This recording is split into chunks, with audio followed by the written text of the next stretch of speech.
Obreiros da Vida Eterna, capítulo 18, Despreendimento difícil. Agora tínhamos sob os olhos o caso Cavalcante em processo final. O pobre amigo permanecia agarrado ao corpo pela vigorosa vontade de prosseguir jungido à carne. A intervenção no apêndice inflamado, ao mesmo tempo se buscava remediar a situação do duodeno, fizera-se tardia. Estendera-se a supuração do peritônio e debalde se combatia a rápida e espantosa infecção. O enfermo perdia forças e, porque não conseguia alimentar-se como devia, não encontrava recursos para compensar as perdas vultuosas. O intestino inspirava repugnância e compaixão. Qual estranho vaso destinado à fermentação, continha ao seco trilhões de bacilos de variadas espécies.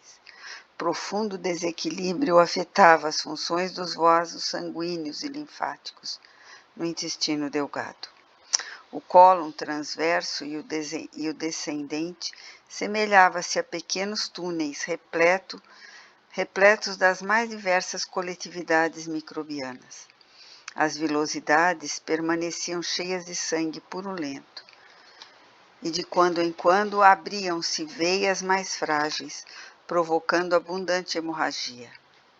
Em todo o aparelho intestinal verificava-se o gradual desaparecimento do tônus das fibras. O pâncreas não mais tolerava qualquer trabalho na desintegração dos alimentos, e o estômago deixava perceber avançada incapacidade. As glândulas gástricas jaziam quase inertes. Distúrbios destrutivos campeavam no fígado, onde animálculos vorazes se valiam da progressiva ausência de controle psíquico, manifestando-se ao léu como microscópicos salteados em sanha festiva. O doente, por fim, já não suportava nenhuma alimentação. O estômago expulsava até a própria água simples, deixando-o exausto em vista do tremendo esforço despendido nos reiterados acessos de vômito. O sistema nervoso central e o abdominal, bem como os sistemas autônomos, acusavam desarmonia crescente. Reconhecia, entretanto, ali, naquele agonizante que teimava em viver de qualquer modo no corpo físico, o gigantesco poder da mente que, em admirável decreto da vontade, estabelecia todo o domínio possível dos órgãos e centros vitais em decadência franca. Decorridos mais de 4 dias em que atentávamos para o moribundo, cuidadosamente Jerônimo deliberou fossem desatados os laços que o retinham à esfera grosseira. Bonifácio, prestimoso e gentil, coadjuvava-nos o trabalho.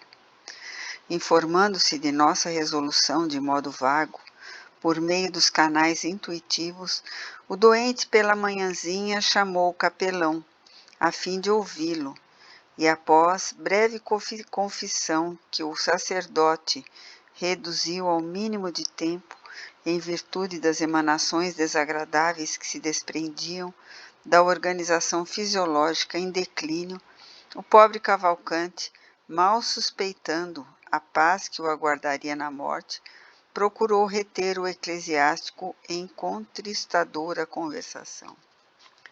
Padre, dizia ele em voz súplice, sei que morro, sei que estou no fim.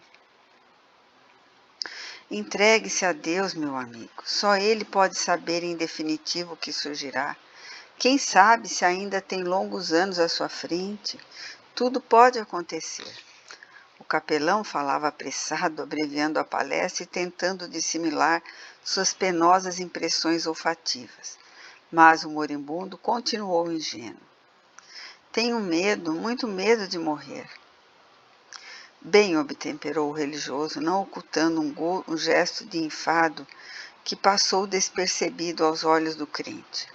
Precisamos preparar o espírito para o que der e vier. Ouça, padre, acredita que me salvarei? Sem dúvida, você foi sempre bom católico. Mas escute. E a voz do enfermo fez-se triste, mais chorosa e sufocada. Eu desejaria morrer noutras condições. Segundo lhe confessei, fui abandonado pela mulher há muitos anos. Sabe que ela me trocou por outro homem e fugiu para nunca mais. Sempre admiti que experimentei semelhante prova por incapacidade de compreensão da parte dela. Mas agora, padre, encarando a morte frente a frente, reflito melhor. Quem sabe se não fui o culpado direto? Talvez tivesse levado longe demais meu propósito de viver para a religião, faltando-lhe a consciência, faltando-lhe com a assistência necessária. Lembro-me de que às vezes chamava-me de padre sem batina. Possivelmente minha atitude impensada teria dado origem ao desvio da minha companheira. Após fitar, o clérigo demoradamente implorou: poderá sua caridade continuar indagando por mim? Necessito vê-la a fim de apaziguar a consciência. Há 11 anos perdi-a de vista. O sacerdote, no entanto, não parecia intimamente interessado em satisfazê-lo e repetia com impaciência: descanse, descanse, prosseguirei nas diligências. Tenha coragem, Cavalcante, e provavelmente que tudo venha ao encontro de nossos desejos. O moribundo, voz entrecortada pelo cansaço, murmurou: obrigado, padre, obrigado. O religioso intentou sair, mas Cavalcante, amedrontado, perguntou ainda: acha que me demorarei muito tempo no purgatório? Que ideia, resmungou o interlocutor entediado. Falta-lhe suficiente confiança no poder de Deus? Enunciou as últimas palavras com tamanha irritação que o enfermo lhe percebeu descontentamento. Sorriu humilde e calou-se. O sacerdote, ao se afastar aliviado, encontrou certo médico e indagou: afinal, o que acontece ao Cavalcante? Morre ou não morre? Estou cansado de tantos casos cumpridos. Tem sido gigante na reação, informou o clínico bem-humorado. Considerando, porém, os males sem cura, venho examinando a possibilidade da eutanásia.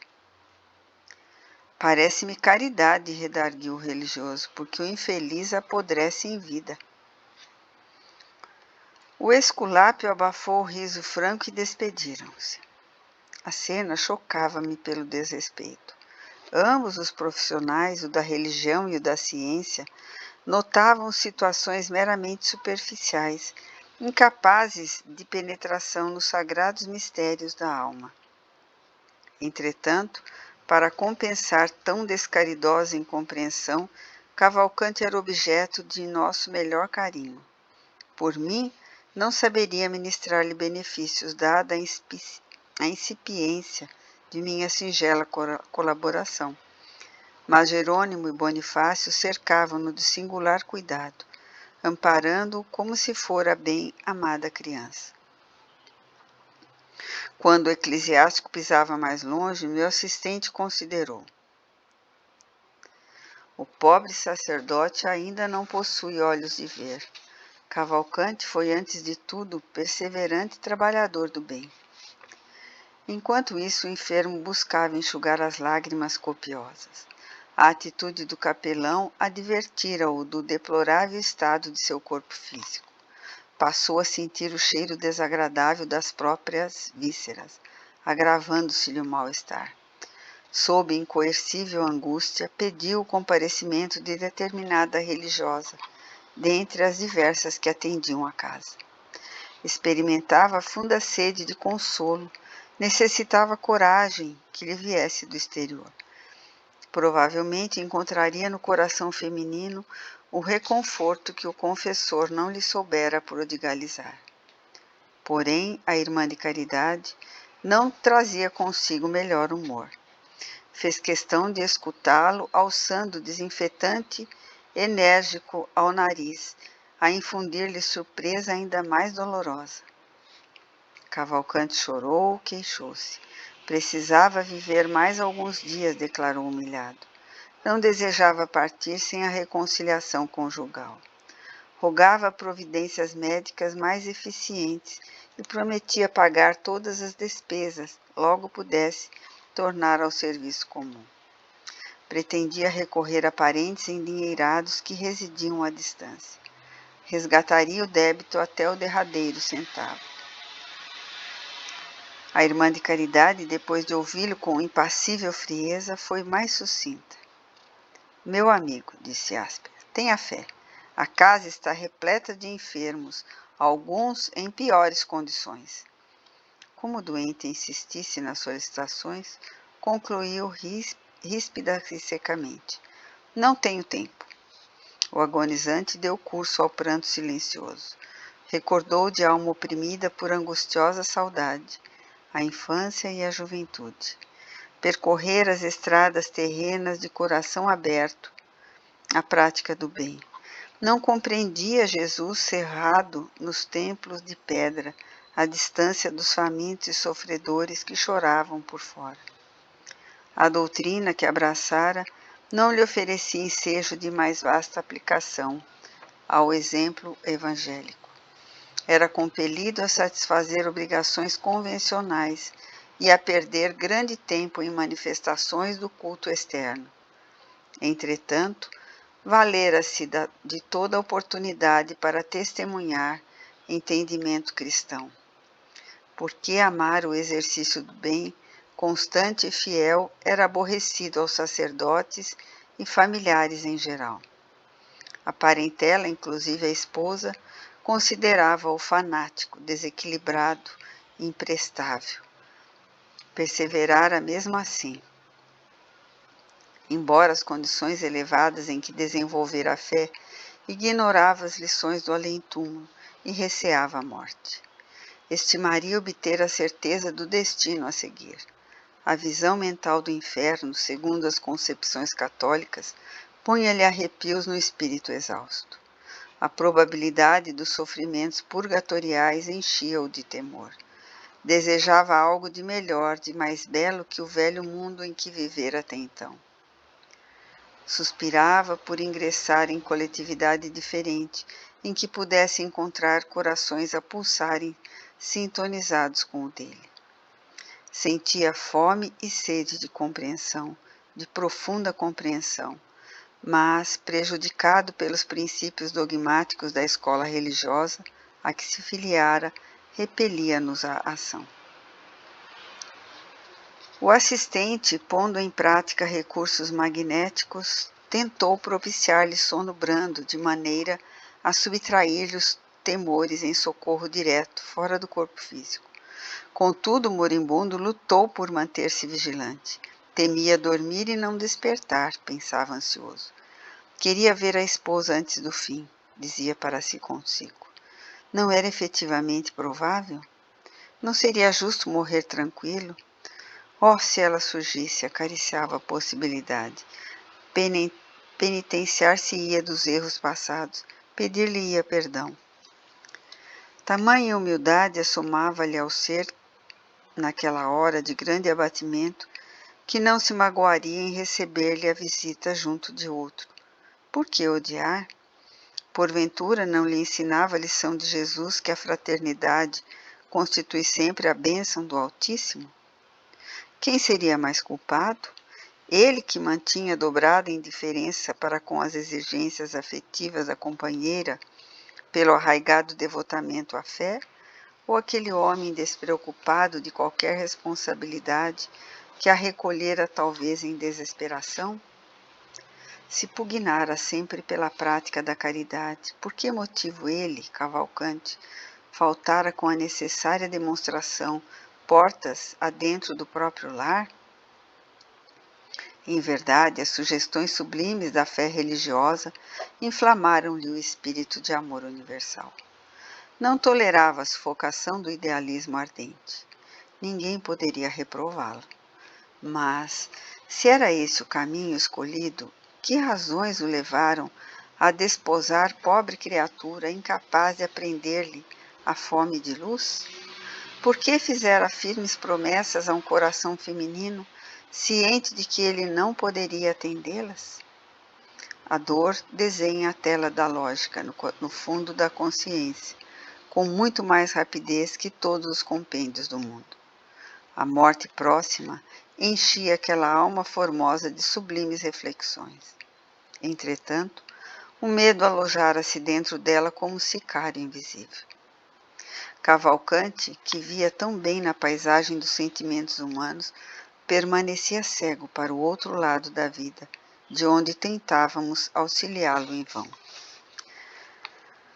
Jerônimo poderia aplicar-lhe recursos extremos, mas absteve-se. Inquirido por mim acerca de seus infindos cuidados, explicou muito calmo. Ninguém corte onde possa desatar. A resposta calou-me fundo. Debalde, porém, procurou-se prodigalizar ao doente a trégua do sono preparatório e reconfortador. Cavalcanti reagia insistente.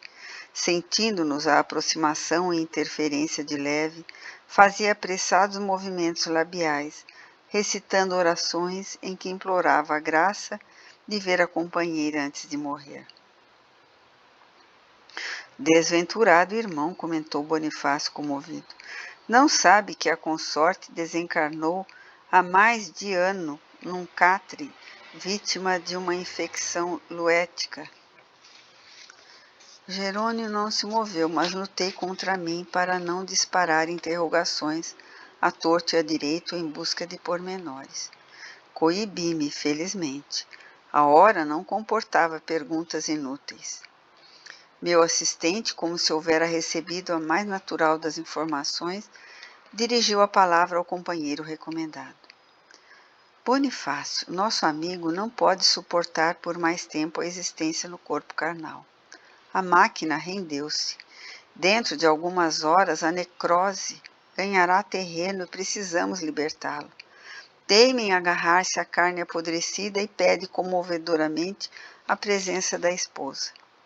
Já tentamos auxiliá-lo a desprender-se, afrouxando os laços da encarnação no plexo solar, mas ele reage com um espantoso poder. Resolvi, em vista disso, abrir pequenos vasos do intestino para que a hemorragia se faça ininterrupta até a noite, quando efetuaremos a liberação. Peço a você trazer-lhe a companheira desencarnada por instante até aqui. O enfraquecimento físico acentuar-se-á vertiginosamente de hora em diante, e com espaço de algumas horas as percepções espirituais de Cavalcanti se farão sentir. Verá desse modo a esposa antes do decesso que se aproxima, e dormirá menos inquieto. Bonifácio pôs-se pronto para cumprir a ordem e assegurou integral cooperação. Logo após, o assistente operou cauteloso sobre a região intestinal, rompendo certas veias de menor importância, atenuando-lhe a capacidade de resistência. Ausentar-nos-íamos por breves horas, considerando que o relógio assinalava poucos minutos além do meio-dia. Antes, porém, de nos afastarmos, observando o quadro emocionante da enfermaria gratuita que o moribundo se recolhera, perguntei a Jerônimo admirado. Já que o nosso tutelado se enfraquecerá a ponto de fazer observações no plano invisível aos olhos mortais, chegará a ver também as paisagens de vampirismo que me impressionam no recinto? Sim, informou o orientador com espontaneidade. Oh, mas terá energia suficiente para tudo ver sem perturbar-se? Não posso garantir, respondeu sorrindo. Naturalmente, qualquer espírito encarnado diante de um quadro desses poderia ser vítima da loucura e possivelmente atravessaria algumas poucas horas, em franco desequilíbrio, dada a novidade do espetáculo. Quando a luz aparece em determinado plano, onde a criatura esteja apta para ver, tanto se enxerga o pântano como o céu. Questão de claridade e sintonia, simplesmente. A notícia pôs-me fremitos de piedade. A enfermaria estava repleta de cenas deploráveis. Entidades inferiores, retidas pelos próprios enfermos em grande viciação da mente, postavam-se em leitos diversos, infligindo-lhes padecimentos atrozes, sugando-lhes vampirescamente preciosas forças, bem como atormentando-os e perseguindo-os. Desde o serviço inicial do tratamento de Cavalcante, desagradavam-me tais demonstrações naquele departamento de assistência caridosa, e cheguei mesmo a consultar o assistente quanto à possibilidade de melhorar a situação. Mas Jerônimo informou sem estranheza que era inútil qualquer esforço extraordinário, pois os próprios enfermos, em face da ausência de educação mental, se incumbiriam de chamar novamente os verdugos, atraindo-os para suas mazelas orgânicas, só nos competindo irradiar boa vontade e praticar o bem tanto quanto fosse possível, sem contudo violar as posições de cada um. Confesso que experimentava enorme dificuldade para desempenhar os deveres que ali me retinham. Porquanto, as interpelações de infelizes desencarnados atingiam-me insistentemente. Podiam toda a sorte de benefícios, reclamavam melhoras, explodiam em lamúria sem fim. Sereno e forte, o meu orientador conseguia trabalhar de mente centralizada na tarefa, inacessível às perturbações exteriores. Quanto a mim, entretanto, não alcançara ainda semelhante poder. Os pedidos, os lamentos, os impropérios feriam-me a observação, impedindo-me de conservar paz íntima. Por isso mesmo, ao me retirar, pensei na surpresa amargurosa do moribundo ao se lhe abrir a cortina que lhe velava a visão espiritual. Aguardei curioso o cair da noite, quando, em companhia do orientador, atravessei de volta o pórtico do hospital. Cavalcante avizinhava-se do coma.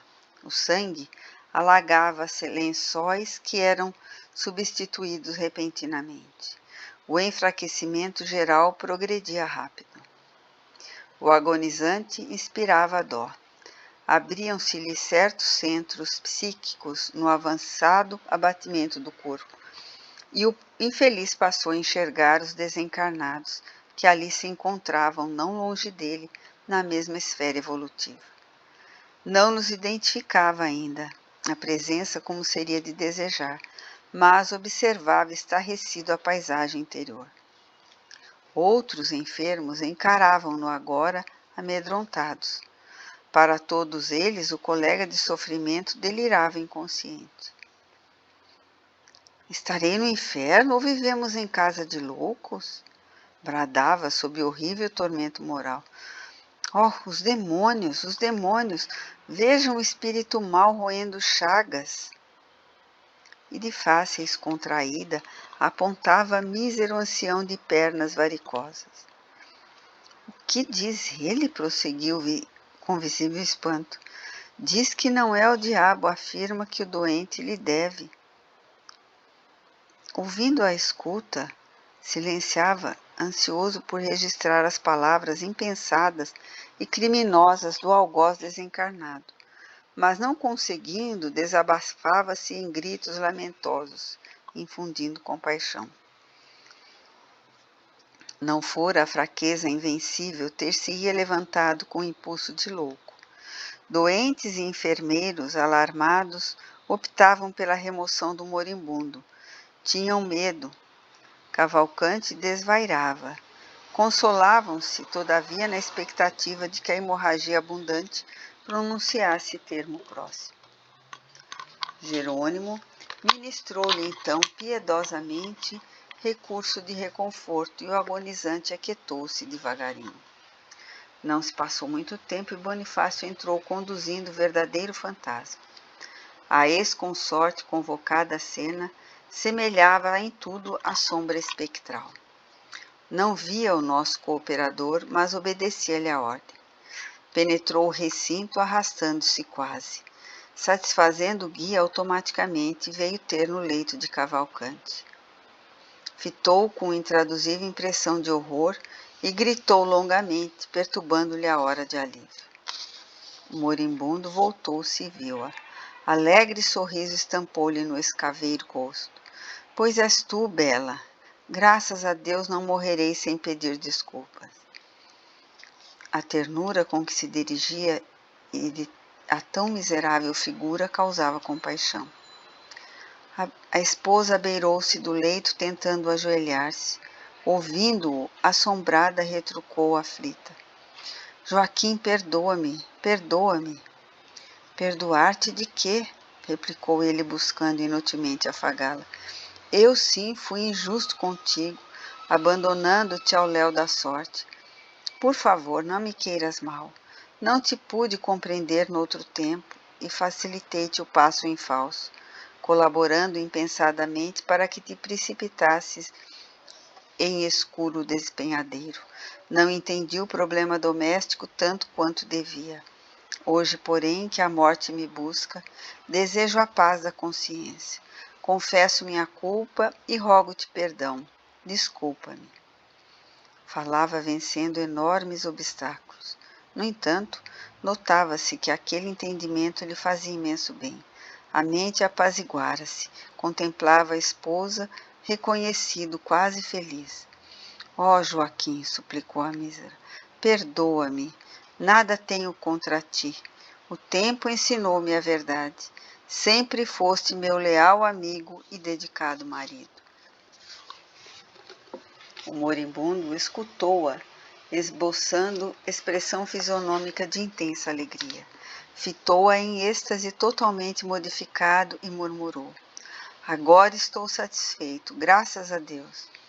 Nesse instante, o mesmo médico que víramos pela manhã avizinhou-se do leito para a inspeção noturna, acompanhado de diligente enfermeira. Chamado por ele, voltou-se Cavalcante, pondo na boca todas as forças que lhe restavam, notificou feliz. Veja, doutor, minha esposa chegou, enfim. E, interessado em conquistar a atenção do interlocutor, prosseguia. Estou contente, conformado, mas minha pobre Bela parece enferma, abatida. Ajude-a por amor de Deus. Relanceando em seguida o olhar pela extensa enfermaria e fixando os quadros tristes entre encarnados e desencarnados, inquiriu. Por que motivo tantos loucos foram internados aqui? Olhem aquele, parece sufocar o infeliz. Indicava a particularidade dolorosa em que certa entidade assediava a pobre doente atacado de asma cardíaca. O médico, no entanto, contemplou o compadecido e disse à servente, é o delírio precedendo o fim. Entre mentes, Jerônimo recomendou a Bonifácio retirar-se a sombria figura da ex-consorte de Cavalcante, acentuando. Não nos convém doravante a permanência de semelhante criatura. Já cumpriu as obrigações que a trouxeram aqui e ainda possui numerosos credores à espera. A desventurada reagiu, procurando ficar, mas Bonifácio empregou força magnética mais ativa para alcançar o objetivo necessário. Reparando, porém, que a ex-companheira se afastava aos gritos, o agonizante pôs-se a bradar, alucinado. Volta, Bela, volta! Esforçou-se o clínico por trazê-lo à esfera de observações que lhe era própria, mas debalde. Cavalcante continuava invocando a presença da esposa em voz rouquenha, opressa, sumida. O médico abanou a cabeça e exclamou quase num sussurro. É impossível continuar assim. Será aliviado. Jerônimo penetrou-lhe o íntimo porque passou a mostrar extrema preocupação, comunicando-me gravemente. Beneficiemos o moribundo por nossa vez empregando medidas drásticas. O doutor pretende impor-lhe fatal anestésico. Atendendo-lhe a ordem, segurei a fronte do agonizante, ao passo que ele lhe aplicava passes longitudinais, preparando o desenlace. Mas o teimoso amigo continuava reagindo. Não, exclamava mentalmente, não posso morrer. Tenho medo, tenho medo. O clínico, todavia, não se demorou muito. e como o enfermo lutava desesperado em oposição ao nosso auxílio, não nos foi possível aplicar-lhe golpe extremo.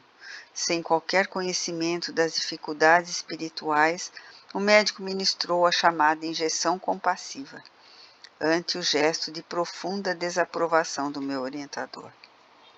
Em poucos instantes o moribundo calou-se. Inteiriçaram-lhe os membros vagarosamente. Imobilizou-se a máscara facial, fizeram-se vítreo os olhos móveis. Cavalcante, para o espectador comum, estava morto. Não para nós, entretanto. A personalidade desencarnante estava presa ao corpo inerte, em plena inconsciência e incapaz de qualquer reação. Sem perder a serenidade otimista, o orientador explicou-me. A carga fulminante da medicação de descanso, por atuar diretamente em todo o sistema nervoso, interessa aos centros do organismo perispiritual. Cavalcante permanece agora colado a trilhões de células neutralizadas dormentes, invadido, ele mesmo, de estranho torpor que o impossibilita de dar qualquer resposta ao nosso esforço. Provavelmente só poderemos libertá-lo depois de decorridos mais de 12 horas. Regressando Bonifácio, o meu dirigente prestou-lhe informações exatas e confiou-lhe o pobre amigo, que foi imediatamente transportado ao necrotério. E conforme a primeira suposição de Jerônimo, somente nos foi possível a libertação do recém-desencarnado quando já havia transcorrido 20 horas, após serviço muito laborioso para nós. Ainda assim, Cavalcante não se retirou em condições favoráveis e animadoras. Apático, sonolento, desmemoriado, foi por nós conduzido ao asilo de Fabiano, demonstrando necessitar de maiores cuidados.